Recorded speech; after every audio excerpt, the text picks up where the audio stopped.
Hey, it's another week, another recipe, and today we are going back to the 1940s for inspiration on how to use up some leftover mashed potatoes and sausage that make some lovely potato pancakes. Hi everyone, welcome back to my kitchen. My name's Courtney Morris and I cook history's forgotten recipes. If you are new here, thank you so much for stopping by. I hope you enjoy your stay, and if you are returning, thank you so much for your support. I really enjoy it. Go down in the comments and tell me hi that you're here. I would love to know who's watching. So today's recipe is in the interest of not wasting food. I have some leftover mashed potatoes and some leftover breakfast sausage that I really don't want to go to waste, but I'm not sure what to do with them because there's not a lot of it left. I can't make a huge meal out of it. So I decided to go back to Miss Marguerite Patton's Victory Cookbook with a bunch of wartime recipes, because who else do you go to for recipes that only have like 4 ingredients of very small amounts? So I was perusing through, we're gonna do potato pancakes. Because usually I do make potato pancakes out of my leftover mashed potatoes when I have a decent amount, but there's cheese and a whole bunch of other stuff in it. This one actually calls for sausage, and I have all those things, which is awesome. All right, for those of you returning, this is a sad day. My yellow mixing bowl, my favorite one that you see in my videos a lot, broke in the sink when I was washing it, and I was devastated, so I had to go get something else. I like it, but it's still not as cheery yellow. Whatever, we'll deal with it. So it calls for a pound of cooked mashed potatoes, which I have.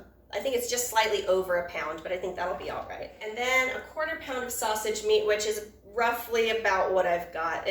I'm give or taking a couple ounces here, but I feel like I can't really screw that part up too much, especially when these are like the only 2 main ingredients.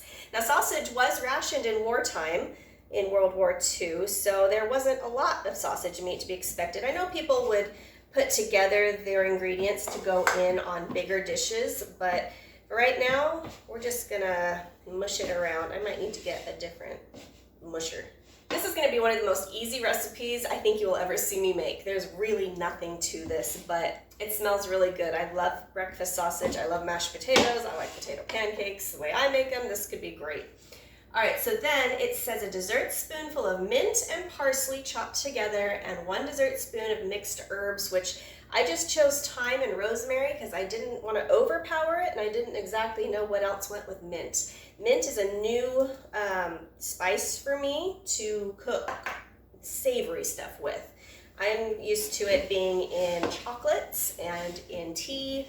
I know you do like mint sauces with lamb, and a lot of like Moroccan dishes and Middle Eastern dishes use mint, but I am not real well versed in those. What would be interesting is to try some of those recipes if I can find them in English. That's half the problem. If I can find them from the same World War II era and see what they were eating across the globe during that era. The problem I'm having with a lot of these recipes that aren't from English-speaking countries is they're not translated, and I only speak French. So that's not helpful. Okay, so then it says salt and pepper. It doesn't give a quantity, it just says to taste. So I'm just gonna put a little bit in, and I figure based on your guys' comments of other wartime food I've done, salt and pepper were always at the table to be able to use after the dish was cooked if you wanted it more salty or more peppery. So I will take that advice and just put a little bit in and then doctor it up after. And then it says milk. It doesn't say how much milk, but based off this, see, it's a little crumbly yet. Oops. The dog can have that. I think it's just enough to make it a little more moldable. So I'm just gonna do a little bit at a time. That actually feels pretty good. It actually stays together. It's a nice smooth consistency. Okay, so that really did not take a lot of milk. That maybe was 2 teaspoons, maybe. It was a very small amount. If any more, it's gonna be soup. So here's my little, my mashed potato ball. That actually would be good fried. Okay, let's go over to the stove. Let's get these fried and see how it goes. So this is gonna be one gigantic pancake, like a literal pancake. The instructions don't say to make tiny ones, and it does say a 1/2 ounce of drippings, which I don't have any drippings on hand, but I do have some butter. Once your drippings or your fat is nice and melted and all over the bottom of the pan, it says to put this in and spread it out. And then cook until it is browned. It doesn't say to flip it though, so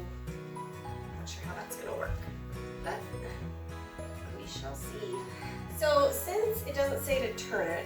I'm gonna say it was common knowledge that you do, because otherwise you're gonna have just one side kind of mushy. And I like both my sides of my potato pancakes kind of crispy. So obviously I'm not going to be able to get the whole thing out at once, so I think I'm gonna just cut it in quarters in the pan and flip the 4 quarters. I've used 3 different spatulas. It's crispy though. That's good. But man, that's hard. One thing that's been helping is a sharpened cake spatula, just to get under that crust. With no binding agent in here other than potatoes, it is a little crumbly. It's not quite burnt, but it is crispy, which is good, kind of what you want. But okay, so I did reread the recipe and it does say it equals 4 helpings, so I was justified in cutting them in quarters.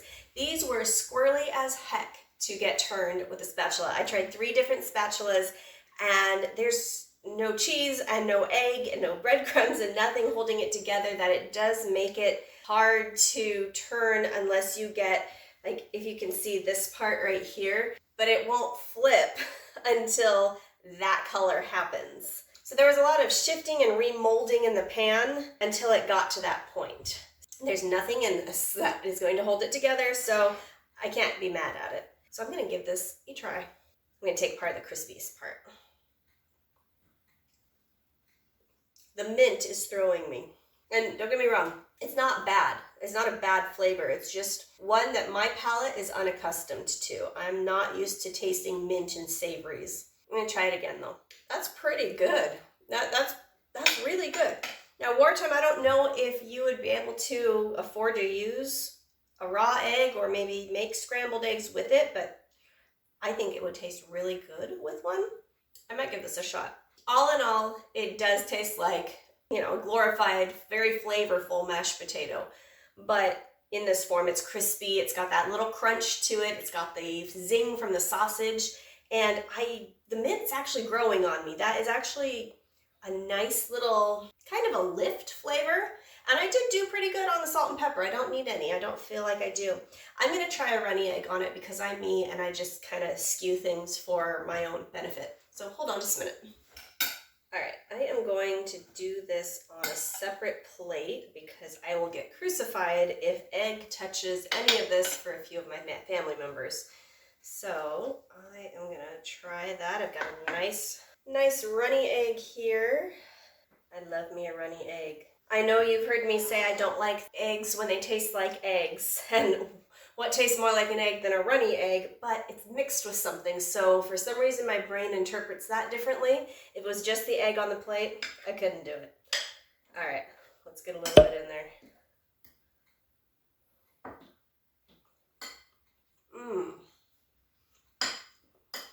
That's what it's missing.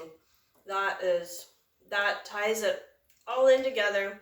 It doesn't help that one of my favorite breakfast foods of all time is hash browns with a runny egg, but sausage potato pancakes with a runny egg on top, perfection. That's so good. For 1940s, not having a whole heck of a lot of making something out of nothing, I am so thrilled that I was able to pull together leftovers to make a pretty good lunch. I would recommend these, but I would recommend doctoring it up with something that'll hold it together a little better. If you've made it this far, thank you so much. I really, really appreciate the support. Thank you for joining me in How to Use Leftovers 101. I would highly recommend getting a Wartime cookbook for those leftovers because, man, it does have some good recipes for those little itty bitty bits of stuff that just accumulate in your fridge that you end up throwing away anyways. Please subscribe to the channel. I upload every Monday for you. Hit the little bell notification so it lets you know when I do. And please give this video a like. It helps the algorithm in some way, but it also lets me know that you enjoyed it. Drop me a comment, drop me a recipe, let me know you're here. Have a great week, and I will see you next Monday.